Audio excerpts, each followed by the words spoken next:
نحمدہ ونصلی ونسلم علی رسولہ الکریم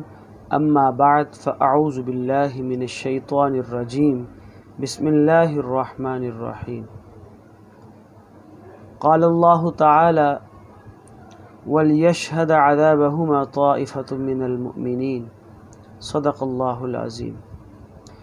سامعین محترم، قرآن مجید کی سورہ النور 18واں پارہ اور سورہ نور کی آیت نمبر 2 کا کچھ حصہ آپ کے سامنے تلاوت کیا ہے۔ اس آیت کریمہ کے اندر اللہ تعالیٰ نے زانی مرد اور زانی عورت کی سزا کا بیان فرمایا ہے، اور یہ بات بیان فرمائی ہے کہ جب اس زانی مرد یا زانی عورت کو سزا دی جائے گی تو اس سزا کے عمل درآمد کے دوران، جب اس سزا پر عمل درآمد ہوگا تو اہل ایمان کی ایک جماعت آنکھوں سے اس سزا کا مشاہدہ کرے۔ آج کل میڈیا پر، ٹی وی چینلز پر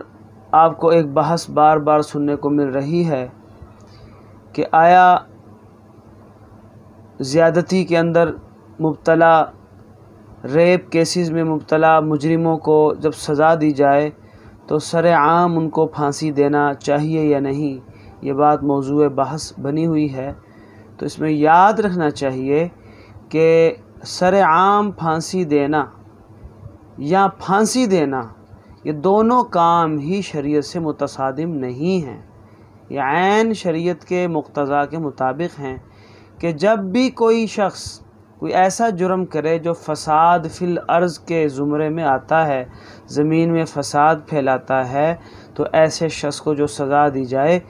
ان سزاؤں میں سے کچھ سزائیں تو ایسی ہیں جو مختلف جرائم کی جو اللہ تعالیٰ نے متعین فرما دی ہیں اور ان میں تغیر و تبدل نہیں ہو سکتا، اور اس کے برعکس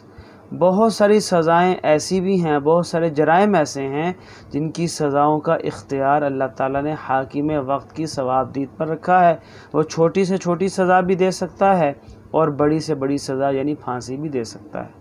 اور یہ کہنا یا اس پر بحث کرنا کہ سر عام پھانسی نہیں دینی چاہیے، اس قسم کے کاموں میں فحاشی اور یعنی کے متعلق جو مبتلا مجرمین ہیں ان کے متعلق یہ کہا جا رہا ہے، اسی طرح ریپ کیسز میں اور دیگر جرائم میں جو پھانسی کی سزا دی جائے تو وہ سر عام نہیں ہونی چاہیے، تو اس میں یہ بات ذہن میں رکھنا ہوگی کہ یہ عمل کوئی خلاف شرع نہیں ہے۔ اصول اس میں شریعت کا بنایا ہوا یہ ہے کہ اس انداز میں سزا دی جائے کہ جس کو دیکھ کر بقیہ لوگوں کو عبرت حاصل ہو، ان کے دلوں میں خوف ایک پیدا ہو جائے اور آئندہ سے وہ اس جرم سے بچیں اور ایسا کام دوبارہ نہ کریں، کوئی سوچے بھی نہ، ایسا کوئی بھی طریقہ اختیار کرنا اسلام نے اس کی اجازت دی ہے۔